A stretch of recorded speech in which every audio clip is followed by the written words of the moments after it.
Green core సంస్థ మీద ACP దాడులు చేశారు. మరి ఏం చేశారు ఏసీపీ దాడులు చేసి? అదొక పెద్ద సంస్థ, అనేక విషయాల్లో సమాజంకు ఉపయోగపడే కార్యక్రమాలు వాళ్ళు చేస్తున్నారు. ఇలా ఆ సంస్థ ద్వారా తెలంగాణ రాష్ట్రానికి ఆదాయం వస్తున్నది.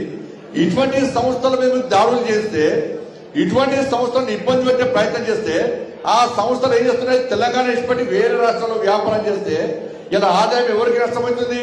తెలంగాణ రాష్ట్రానికి ఆదాయం నష్టం జరుగుతుంది. ఇవాళ గ్రీన్ కోర్ సంస్థ నుంచి కాంగ్రెస్ పార్టీకి పైసలు ముట్టలేదా? చెప్పాలా? రేవంత్ రెడ్డి గారిని సవాల్ చేస్తున్నా, గ్రీన్ కోర్ సంస్థ నుంచి కాంగ్రెస్ పార్టీకి పైసలు ముట్టినాయా ముట్టలేదా? ఇంతవరకు ఒక్క పైసా ముట్టలే అని చెప్పి నువ్వు ప్రమాణం చేయి. కాంగ్రెస్ పార్టీ సవాల్ సిద్ధమా? గ్రీన్ కోర్ సంస్థ నుంచి కాంగ్రెస్ పార్టీకి చందా రూపేణ ఫండింగ్ ఏదో రకంగా పైసలు ముట్టినాయా ముట్టలేదా? పైసలు తీసుకుని బరాబరే. అరే కామన్ ఎవరు తీసుకుంటారు? భారతీయ జనతా పార్టీ తీసుకుంటారు, టీఆర్ఎస్ వాళ్ళు తీసుకుంటారు, కాంగ్రెస్ వాళ్ళు.